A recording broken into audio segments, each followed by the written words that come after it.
Hello students, आज की video class 10th के लिए है।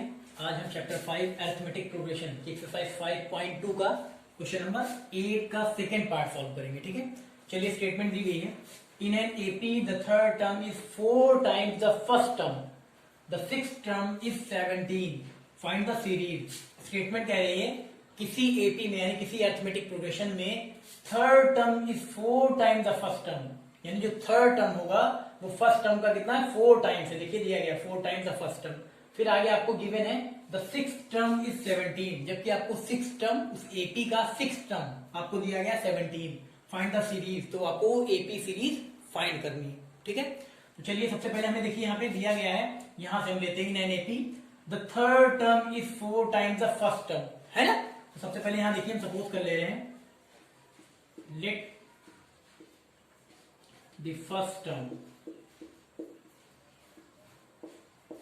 को हम किससे डिनोट करते हैं, स्मॉल ए से। Let the first term be small a and common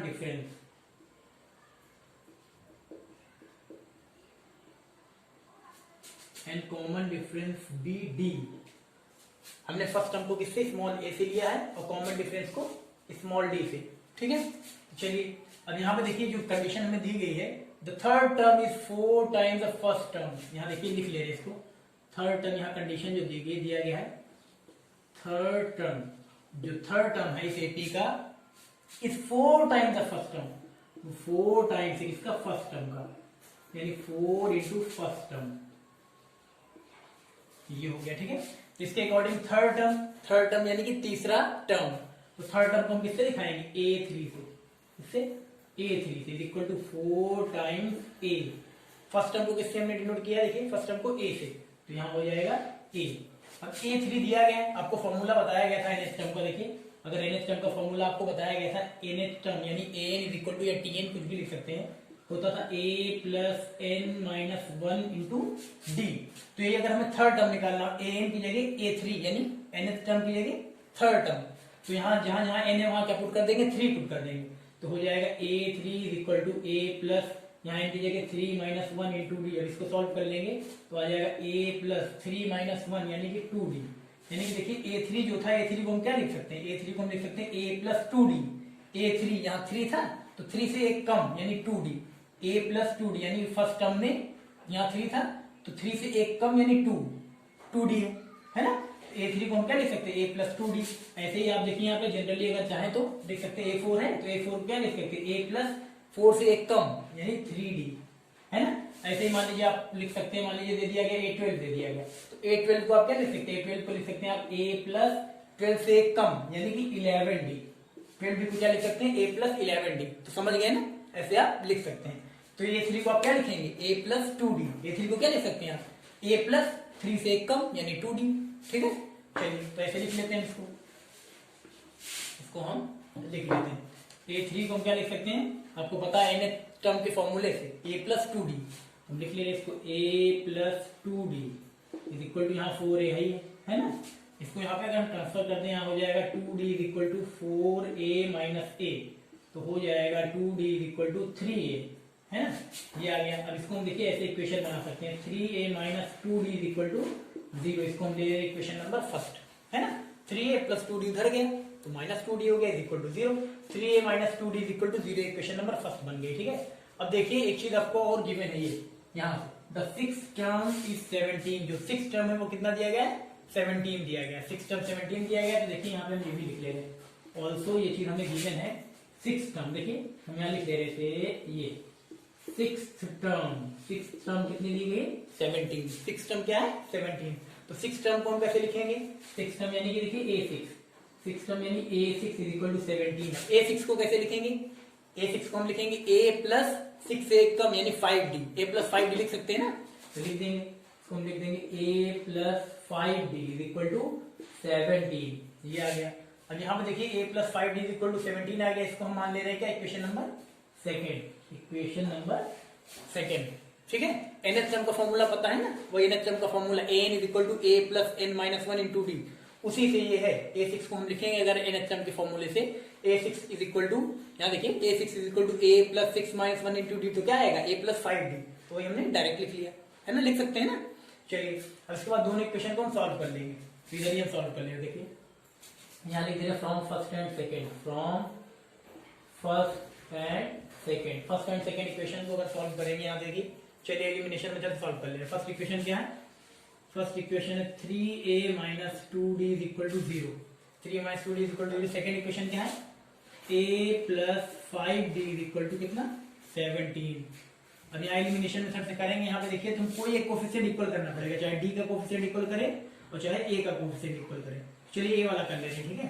तो a वाला करना है। यहाँ पे देखिए a का कोफिशिएंट कितना है? यहाँ पे यहाँ 1 है, तो 1 से पहले इक्वेशन में मल्टीप्लाई। फर्स्ट इक्वेशन में देखिए a का कोफिशिएंट कितना है? 3, तो 3 से सेकेंड वाले इक्वेशन में मल्टीप्लाई। ऐसा ही तो करते थे हम लोग। चलिए अब इसको 1 से मल्टीप्लाई कराएंगे सारे टर्म्स में, तो कितना आ जाएगा? वही आ जाएगा ऊपर, यानी कि 3a - 2d is equal to 0, यही आ जाएगा।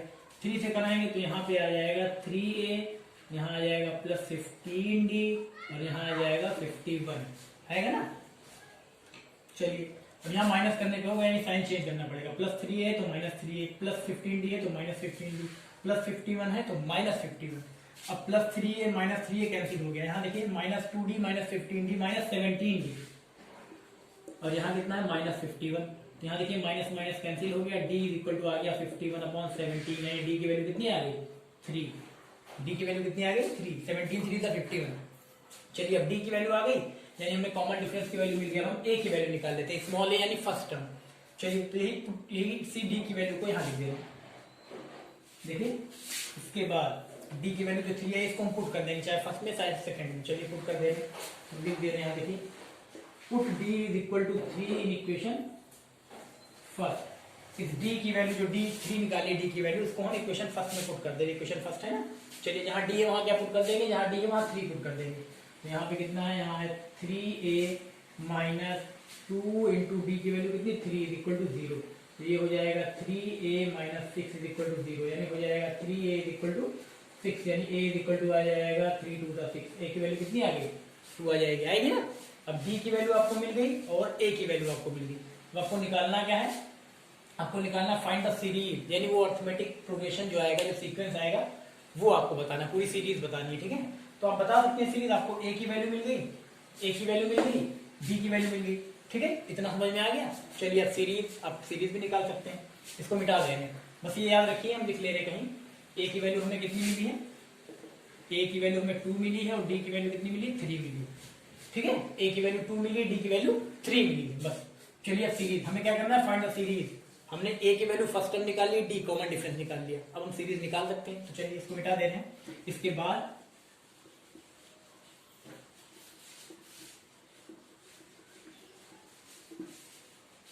चलिए फाइंड द सीरीज, तो हम यहां लिख देंगे सो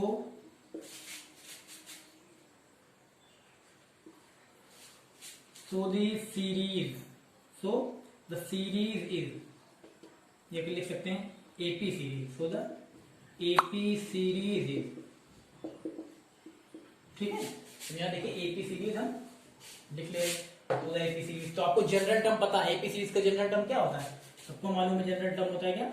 a plus d, a plus 2d, a plus 3d, a plus 4d, a plus 5d and so on, ऐसा होता है।